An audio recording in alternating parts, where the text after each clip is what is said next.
There's a new kind of job these days, and it's suddenly everywhere. Creators. Who are these people and what do they do? They create all kinds of content in the form of videos, songs, animations, really any kind of creative product. Social media is clearly a driver for this new phenomenon, but one key enabler is modern payment technology. Learn more on this episode of Future Proof. The future is here already. It's just not evenly distributed. Yet. Today's world teems with innovation. The nexus of hardware, software, and human ingenuity promises a revolution in possibilities. What does tomorrow look like? Witness Future Proof. Eric Kavanagh here. Fantastic show lined up for you today, folks. I'm very excited to talk about the creator economy. So what are the foundations of the creator economy? What is this thing? And it's all over the place now. It's not all that new. You go back to 2006 or so, and YouTube really pioneered all this stuff. But now you've got creators on all kinds of different platforms. TikTok, of course, is taking the world by storm. I always get upset when I think about TikTok because we kind of had TikTok. It was called Vine, and then Twitter bought it and killed it, and it was gone. But there you go. So now TikTok is taking over the world. So what is this creator economy, and why is it happening now? Well, social media, of course, is a big part of that. We have these platforms that you can leverage. Really smart people in Silicon Valley and elsewhere have built the foundation for you to just create your account and start marketing, start doing some interesting things. But there's also the financial side. How do you get paid? If someone had to manually go through and cut checks for these creators, there's no way in the world that's going to happen. So you have these new dynamic at scale systems, infrastructure basically, that enables people to go create for a living. And it's funny because after we had planned this show, I was browsing around on LinkedIn and I saw a LinkedIn post all about the creator economy. And it was asking for tips and, who should do this? When should you quit your full-time job? Is their big question to become a full-time creator. And I would say, well, definitely think about that because it is hard to make money consistently. It takes time to build up a following and you don't want to be too risky here. So the key is just start while you have your full-time job. You don't have to quit your full-time job to create some content and really get your feet wet and pick a platform.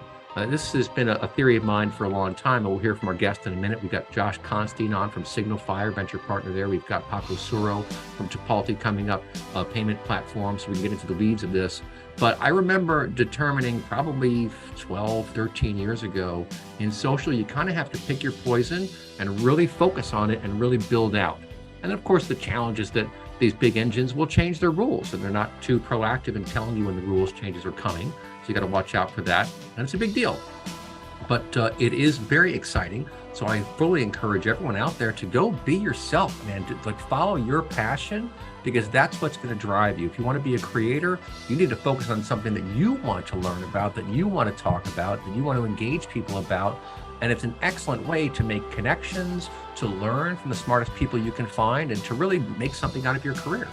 So with that, let's bring in our first guest, Josh Constine, as seen on CNN many, many times. So welcome to the show. Tell us a bit about yourself and Signal Fire and how you are encouraging this creator economy. Sure. Thanks so much for having me. So I'm Josh Constine. I'm a venture partner at early stage venture firm Signal Fire. I first got interested in the creator economy when I designed a master's program at Stanford University studying cyber sociology. So I was studying social networks like Facebook and Twitter, anonymity, privacy, and memes, and the way that memes and cultural ideas spread on the internet. And I really started to see these specific influencers that weren't the celebrities of old, but these newer types of influencers that really were relatable to their audience, that had a direct dialogue and community and communication with their fans, actually shaped their content in reaction to their fans, and wanted those fans to actually feel like they were part of the ownership and the creation process. And that was inspiring a lot more adulation or adoration and fandom than these traditional celebrities. And so I went on to work for Bon Jovi and the Killers, running their fan clubs, websites, merchandise, and ticketing, which was really fun. Brandon Flowers, lead singer of the Killers, amazingly nice guy. John Bon Jovi runs his organization, kind of like an organized crime ring. Everybody in the family has a job. The uncle's the manager, and the niece is the merchandise designer. But it's still a really great way to learn that the biggest money out there for the creator economy isn't in nickel and diming this super long tail of millions of fans, the way that a lot of people think of with like music, selling individual MP3s, or more recently, earning a few cents or a fraction of a cent off of the royalty from streaming a song. That's not actually how the biggest creators and entertainers in the world make their business. It's on maximizing the monetization of their biggest fans. It's that short head, not the long tail. And creators that really realize that, rather than trying to earn on ad views from a massive YouTube following, but instead, driving the sense of new forms of monetization, whether that's sponsored content, product placement, tipping from their fans, paid subscriptions, digital content sales, merchandise, shout outs, VIP experiences, and these kind of fan clubs are actually a much deeper way to earn money. But the big problem there is that you need to own your means of distribution. And we'll get into that a little bit later. But now I was then the editor at large for TechCrunch for about 8 years. I wrote 4,000 articles, was the #1 most cited tech journalist 2016 to 2020, wrote the first ever coverage of companies like Robinhood, Figma, Clubhouse, HQ Trivia, and eventually went on to join this venture fund called Signalfire. We're about $1 billion under management. We invest seed to Series B, writing lead checks for companies in the software infrastructure space across cybersecurity, DevOps, healthcare, but also things like Web3, the crypto economy, and the creator economy. And that's where I specialize. And what we really found was that there was this huge opportunity for creators to stop being exploited by the major social networks. You can think of this in a few kind of phases. So, in the early phase of the creator economy, like phase 1, as you mentioned, it's YouTube. There was these first networks that came up, and the way that creators monetized was directly through an ad revenue share with that platform. So you had to make your content be really accessible to everybody, family friendly, open to the maximum audience, and maybe you'd get a share of that revenue from the platform. Then you saw in phase 2, the rise of the creator economy. This is when influencers started to gain really big followings on platforms like YouTube and Instagram. And instead of having to monetize directly through the platform, they started working directly with brands instead. So that's where you have had the wave of sponsored content rise up, where, instead of just slapping an ad, as a mid-roll or a pre-roll on your video, the creator actually talks about the product. They use it in their video. It's like sponsored placement, product placement that we know from, old school television and movies. But at the same time, what you found was that most of these creators were not really being paid anything. Instagram didn't pay anybody anything. Facebook didn't pay anybody anything. Twitter, a lot of these platforms did not provide any direct compensation to their creators. They were basically just exploiting them for their content, while meanwhile earning billions in profit themselves off of, the ads that they put next to these creators' content. And that's what created what I call the creator crisis, where tons of creators out there loving the sense of self-expression, building these huge audiences, but not really building a great business off of it. And that's what really leads us to phase 3 of the creator economy, where we kind of are now, which is that creators are realizing that to win, to really monetize, they need to own the means of distribution. It's kind of like, in the Marxist era, owning the means of production was what mattered, because there was a cost to each unit. There was the unit economics were a little bit tougher. And so if you owned the factory that produced everything, you were kind of at the center of the value creation. But in the modern era, creating content is free. This is infinitely copyable. You can make it once and serve it to as many people as you want who are willing to listen to it or watch it.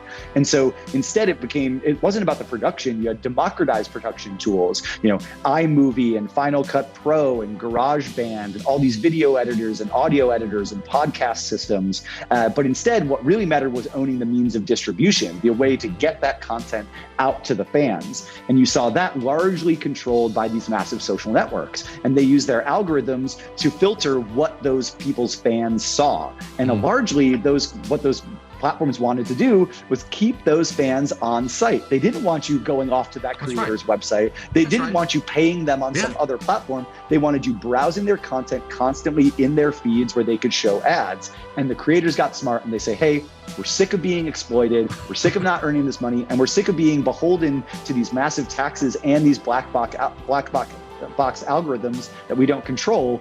Let's own the means of distribution. Let's seize the means of distribution, create our own websites, our own communities, our own email and text message lists. Let's go directly to the fans. Let's cut out those middlemen. And there we can stop worrying about what the algorithm wants us to make, stop, cheapening ourselves and playing for the lowest common denominator. Instead, start making the content that really they are passionate about. And whenever you do something you're truly passionate about, that's where your biggest opportunity is, because that's when you're going to put your real heart into it. You're going to have a unique experience nobody else can copy, and you can really build a massive fan base doing that. And it doesn't have to be quite as big as the massive celebrities of old, but instead, if you really resonate with those people, if you speak to the niches and the subcultures that they care about, they will open their wallets for you. And that's creating this whole new sector of small business, creator-led businesses, which are basically the fastest growing segment of the small business world today. So that's my little overview of myself, Signalfire, our venture fund, my background, and my overarching unified theory of the creator economy. So sorry if I was a bit long-winded. That's good. No, I mean, you hit several nails on the head here. I'm very encouraged by that because like you've said, don't rely on YouTube or Instagram or any of these guys to take care of you, because think about it, their impetus, their drive is to take care of their bottom line and their pockets and their money and their revenue. And these are very large organizations. Many of them are public companies. So they have this constant pressure to get more profit, more money, et cetera. And like you said, don't rely on that. Find other channels to get money. Lots of people want content. And the thing is, if you're a creator, you are necessarily creative, right? And creativity is such a fascinating concept. I've done creative work for a long time, and I know I often liken it to magic in a way. Because if you think about in the old days, if you read the legends like of King Arthur and so forth, Merlin, if he cast a big spell, he would have to rest for a while because it took a lot. And if you write a book, I've never written a book, but I've written lots and lots of articles like you have. And I know after you write a bunch of stuff, you gotta like rest and recuperate yourself. But if you're doing what you like, you will absolutely be recuperated the next day or the next week or whatever, and you go do something else and you keep on creating. But the key, and you nailed it, is passion, right, Josh? Exactly. I think you still do need those social networks as a creator. You need them for discovery. That's how you broaden your fan base. You get exposed to new fans through those algorithms, but you need to own the means of distribution to double down and really monetize them, because you never know when those major platforms and networks are going to shift in a new direction. You've seen this time and time again with Facebook, for instance. Facebook says, we're releasing a live video product. We want live video content. They go out there and they offer subsidies or a ton of algorithmic reach to any creator willing to make live video. And then a year or two later, they say, we're kind of moving on from this. We don't think this is as big of a business as we expected. We're cutting those subsidies. We're reducing the reach of those live videos. And now all these newsrooms or creators that pivoted to focusing on live video, they got to lay off their video teams. They have to completely reroute their strategy. And they realize that they've been building Facebook's audience this whole time, not their own. And so I think that concept of owning the means of distribution is really critical. And like you said, the mental health aspect of creativity is also super important right now, because especially now that some of these creators have been at it for 15 years or longer, they get burnt out. And there's not a lot of the same support systems we have for traditional employment out there for creators. There's not a paid time off system. If you leave and just, say you want to go on vacation for 2 weeks, which is totally normal for most people in the business world. If you stop posting to these social networks for 2 weeks, the network thinks, hey, you've abandoned your audience. Nobody's going to remember you. They don't care about you anymore. You don't care about us anymore. And they actually, when you come back, they'll show your videos, they'll show your content to fewer people, which is really devastating to creators. It means that they feel like they can never take a day off. Right. Some of these networks expect you to honestly post every single day. Instagram, TikTok, they will ding your reach if you don't post absolutely every day. Wow. And so I think one of the things we're going to see around the big networks is them trying to start to fix some of these mental health problems by offering algorithmic pauses where you could take some time off deliberately, let the network know you're not going to be there so that you can get that time off to recoup. But you're also seeing groups of creators unifying together, almost forming their own little unions to solve some of these problems. And so, I'm part of a group of other newsletter writers and former journalists called Type House. And if somebody wants to take a vacation, or there's like some major tragedy in their life and they need their time off,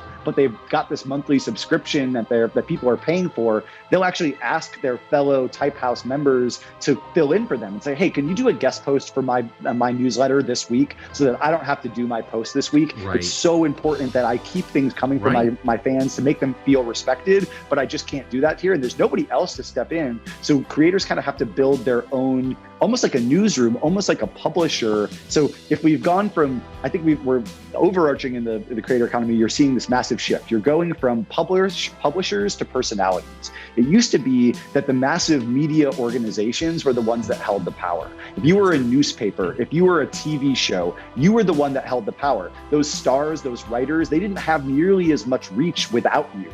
But what's happened over the last few years is with the advent of social media and things like Twitter, for instance, now a journalist can build up a massive personal following separate from the newspaper they work with. And then if they leave, they're not beholden to that newspaper. They bring their audience with them. And in fact, other newspapers will want to hire them because of that audience that they bring with them. That's right. And so I think that, and you're seeing that happen over and over again. It also is like that the editor at the newspaper used to have all the power. And now it's increasingly the reporters, because the reporters are the ones that build the direct emotional relationship with the fans. They're the ones that people are like, oh, I love reading their stuff. Nobody's like, oh, I love reading stuff edited by this guy. Like, that's just not a thing in the modern age. And so the power is shifted from the editors to the individual creators, from the publishers to the personalities. And I think that that's a really powerful concept for creators to embrace, and that no matter who you are, no matter what profession you're in, you should start to think about that yourself. Like, start a newsletter.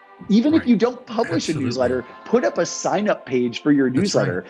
I know people who got thousands of subscribers before they published their first issue of their newsletter, because people respected them. They knew what they were experts in. And then when you move on to your next job, you say, hey, it's not just my skills, I'm bringing my audience with me. And I think that's a really powerful concept. No matter what niche, no matter what type of business you're in, you could be in HR, you could be in sales, you could be in anything, and say, I'm just going to start writing about the thing that I care about. I'm going to start collecting an audience and community that cares about this thing. And you can, from there, launch your own creator business. It doesn't have to be TikTok. You don't have to be dancing. You could be creating a course. You could be writing a blog. It doesn't always have to be so flashy. And it's not all Gen Z. Gen Z definitely is the core of the creator economy, but they don't own it. We, as elder millennials, as Gen Xers, we built this internet, so it's still in part ours. And I think there's still a real place for us, just maybe not on video.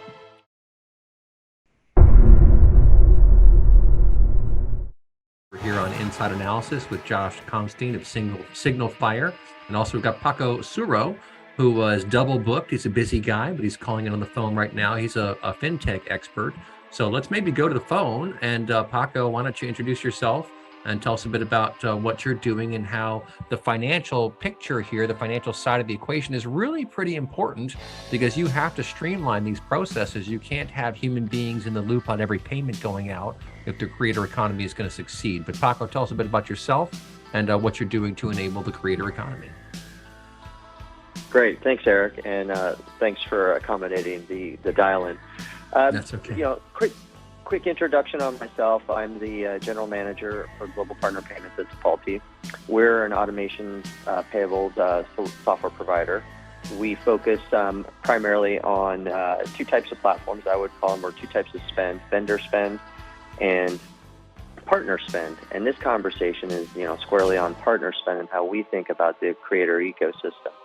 Our job is to help platforms facilitate and streamline their payables process to all their partners in their ecosystem. If I was going to sort of think about this in a few words, or describe it in a few words, it's about scale and it's about reach. A creator, regardless of the medium, whether they're a developer or an influencer, a musician and whatnot, could be anywhere in the world. And that's where we stand in and really help solidify that experience on that ecosystem, on that platform for those partners. So that's a little bit about myself, a little bit about my company. I'm happy to take it from there, Eric. Yeah, and so again, what we're talking about is being able to cater to thousands, tens of thousands, in many cases, millions. I mean, Josh Constantine from Signalfire, he's got a whole website they put together kind of mapping out the creator economy, the number of people who are doing it, and the people who are very serious about it's a much smaller number than the people who are doing it generally. And that's the folks you kind of want to focus on. But what I think maybe a lot of people don't realize is how much the payments space and fintech in general, I mean, really what you're seeing is a revolution in fintech that is challenging the big banks. You know, we as our business, we tried to go out and get some fractioning, I guess they call it, just in case we had a low cash flow month or something to be able to pay people. And none of the big banks would even talk to us, even though we've been with Chase for like 15 years. We couldn't even get anywhere. And then one day I'm logged into QuickBooks and I see a message that says, hey, you know, through Fundbox, you can take money out on the invoices that you have. And I'm like, well, there you go. So you have these startups stepping into the picture. They've found a way to get money, to provide liquidity to you. So it's fascinating to see the fintech world enabling this whole next generation of economies, the creator economy, the gig economy, the sharing economy. All this stuff is really taking off, right, Paco? It is, and I think that Josh touched on this earlier, and it's sort of like the empowerment of the individual or the creator, of the creative. And that initially was facilitated through sort of these closed-loop networks that still were pretty big ecosystems and created some opportunity. And maybe it wasn't democratic in nature, that is, that everybody had equal access to it and equal opportunity.